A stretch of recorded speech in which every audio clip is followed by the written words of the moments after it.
Hello, नमस्ते. कसे आहात? मस्त ना. आज आपण थोडंसं कुटुंबाबद्दल बोलूया. आता कुटुंबातला पुरुष व्यसनाधीन असला, व्यसन करत असला किंवा कुटुंबात काही कलह असलं तर मुलांनी कसं वागावं किंवा ह्याचा परिणाम मुलांवर होऊ द्यायचा का, इथे आईचं कर्तव्य काय, ह्याच्याबद्दल थोडंसं बोलूया. हे बोलायचं कारण म्हणजे नुकतंच आपले महाराष्ट्रात घडलेली आणि देशभर गाजणारी मोठी घटना. हो, मुलाचे वागणेमुळे आई वडील सगळ्यांचे जीव गेले. अतिशय दुःखद घटना, कुठेही घडू नये अशी.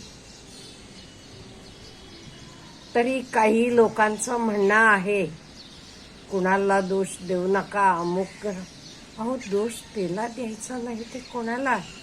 कोण तिथे जाऊन उभा राहून आईला फोन केला, मी इथे इथे आहे, जीव देणार आहे, अमुक आहे तमुक आहे. नाही चुकलं त्याचं. एवढंच नाही, 3 तास सगळी लोक त्याला म्हणत होती, ये बाबा तुला काय हवं. आई किती काय करत होती हो. काय काय केलं त्या माऊलीनं मुलासाठी.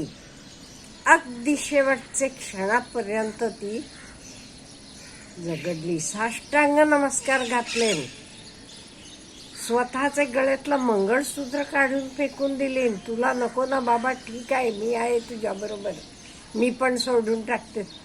तरी ते मुलाला काही वाटलं नाही आपल्या आईसाठी परत यावं म्हणून, किंवा आपण करतो हे चुकले हे वाटलं नाही. मग असं सगळं घडायला कारण काय आहेत? लोक म्हणतात त्याला हे देऊ नका, कोण म्हणते वडील व्यसनी होते, कोण म्हणते घरातली भांडणं प्रॉपर्टीवर, हे सगळं. पण हे सगळं बघितल्यावर मला काय वाटलं हे मी आज बोलणार आहे. आणि प्रत्येक आई वडिलांनी आपल्या मुलांना मोठं करताना योग्य रीतीनं कसं मोठं करायला पाहिजे हे मी आपल्याशी बोलणार आहे. का म्हणजे मी कितीतरी लोकांचं बघितलंय म्हणून सांगते.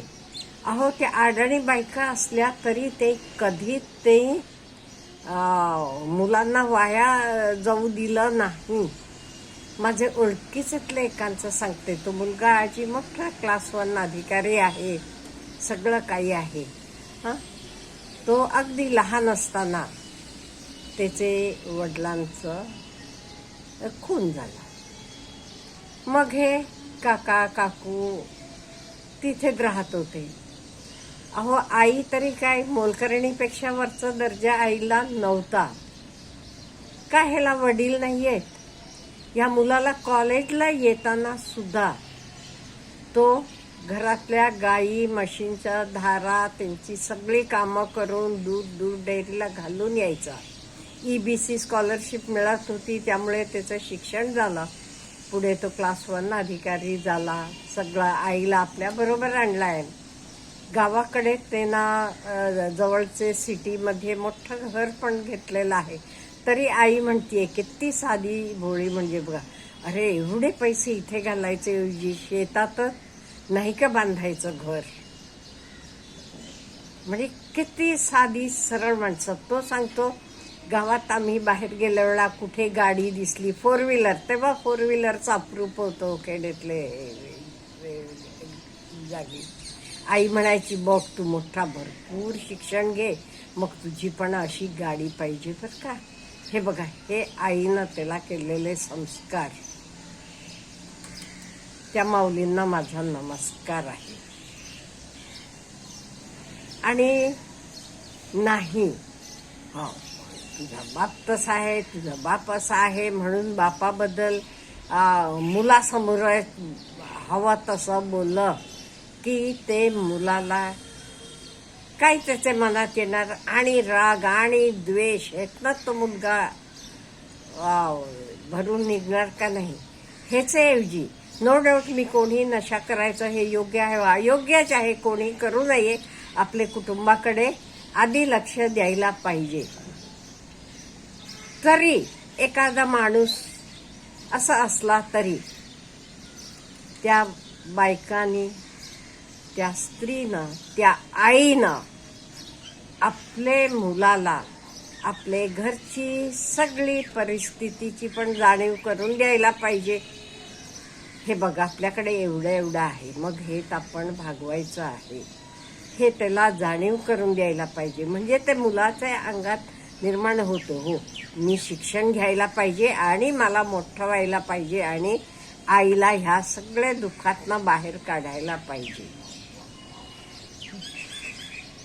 हा विश्वास आपण त्याच्यात निर्माण करायला पाहिजे.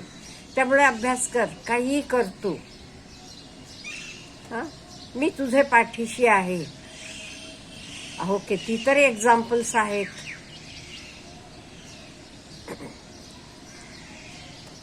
आई मुलाबरोबर अभ्यास करत रेल्वे स्टेशनवर, मुलगा एकटा कसा अभ्यास करणार म्हणून. रघुनाथ माजलकरांचं तुम्ही बघितलं असाल, त्यांचं बायोग्राफी वाचला असाल तर तो किती मोठा झाला. आता जवळजवळ मला वाटते 40चे वर जगातल्या PhD डिग्र्या त्यांचे नावावर आहेत. आई अगदी अशिक्षित, 2री 3री सुद्धा झालेली नसेल, तसा असताना तिनं मुलाला लोकांकडे धुणं भांडी करून मोठी केली. त्यामुळे असं मुलांनी वागणं हे योग्य नाही. कोणी त्याचं समर्थन करूच नये असं मला वाटते. मुलाला उलट त्याचे जिद्द निर्माण करायला पाहिजे, तू योग्य आहे तर कर. आता ह्या मुलांना असं वागलेलं कितीतरी लोकांनी लिहिले, असली पोरं असण्यापेक्षा नसलेली बरी. काय चुकलं त्यांचं. अहो 3 तास आई एवढीच तुला विनवण्या करतीये. एक म्हणजे तुझं असं करणंच चुकीचं आहे आणि वर म्हणतात त्याला काही जीव द्यायचा नव्हता, त्यांना योग्य आहे घाबरवण्यासाठी असं करायचं. आपण 12वीत होता, तो काही लहान नव्हता, 12वीचं वर्ष नीटचा अभ्यास करत होता, जिद्दीनं अभ्यास करायचा आणि कोणतरी बनून दाखवायचं ना. आईला तिचे कष्टातनं मुक्ती द्यायची. त्यामुळे आज मेनली मला वाटते आई वडिलांना जरासं जास्त आपलं निरीक्षण करायला पाहिजे. आपलं कुठे चुकते. आपण लाड करतो म्हणजे त्यांना बिघडवत नाहीत ना. नाही ते कित्येक वेळा मी बघितले, आईच मोबाईल घेऊन 24 तास बसते. नुसतं मुलाला म्हणायचं अभ्यास कर, मग तर मूल करेल का. त्याचे बरोबर बसा ना तुम्ही. ओके हे गणित तुला जमत नाही का, मी पण बघते, बघूया कसं जमते. आज तरी सगळ्या आया एटलीस्ट ग्रॅज्युएट आहेत, 10वी 12वी तर झालेल्या आहेत. त्या छोट्या मुलांचा अभ्यास घेणं काही अवघड नाहीये. तर सगळं सोडून आपण नको ते रील्स बघत बसायचं, हे करायचं. मी वाईट म्हणत नाहीये, मोबाईलमधनं खूप फायदा आहे. आपल्याला येत नसलेलं आपण ते विचारू शकतो, त्यातनं घेऊन गुगलमध्ये म्हणा, ChatGPTला म्हणा, खूप त्याचं आपण मदत घेऊ शकतो. नाही असं नाहीये. पण आपण हव्या त्या गोष्टी किती वापरतो आणि नुसतंच काहीतरी बघत किती बसत असतो, हा आपण विचार करायला पाहिजे. त्यामुळे झालं तर अतिशय चुकीचं झालं, वाईट झालं.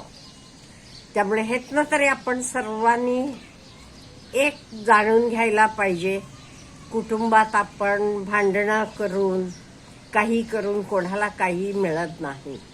आणि तसं मी बघितलेल्या प्रमाणे ह्या कुटुंबाचं सांगते. वडिलांनी 6 एकर शेतीमधली 3 एकर मुलाला दिलेली होती आणि 3 एकर 3 बहिणी होत्या त्यांना चोळी बांगडीसाठी म्हणून दिलेली होती. तेवढ्यावरनं कुणालच्या आईला वाटायचं मुलींना का दिलं, सगळं आपल्याला द्यायला पाहिजे होतं. काय चुकलं त्यांचं? ते निम्मी वाटणी मुलाला दिली होती आणि निम्म्यातलं 3ही मुलींना. ताई कसं आपल्यानंतर त्यांचं कोणी माहेरपणा करणार नाहीये हे नाही म्हणून त्यांना चोळी बांगडीसाठी म्हणून केलं होतं. तेवढेसाठी हे कुटुंबाचं कलह होता. त्याच्यापेक्षा आपण एकमेकांना मिळून मिसळून राहायला पाहिजे. काय आहे शेवटी सगळं काही इथे सोडून जायचं आहे. कोणी काही वर घेऊन जात नाहीये. त्यामुळे कुटुंबात कलह केली की काय मिळालं, कोणाला काय मिळते, कोणाला काय मिळत नाही, त्यातनं सगळ्यांचं नुकसान होते. हे ह्या घटनेतनं तरी आपल्याला ज्ञात व्हायला पाहिजे. आपल्याला काय म्हणायचं आहे. हे वेगवेगळे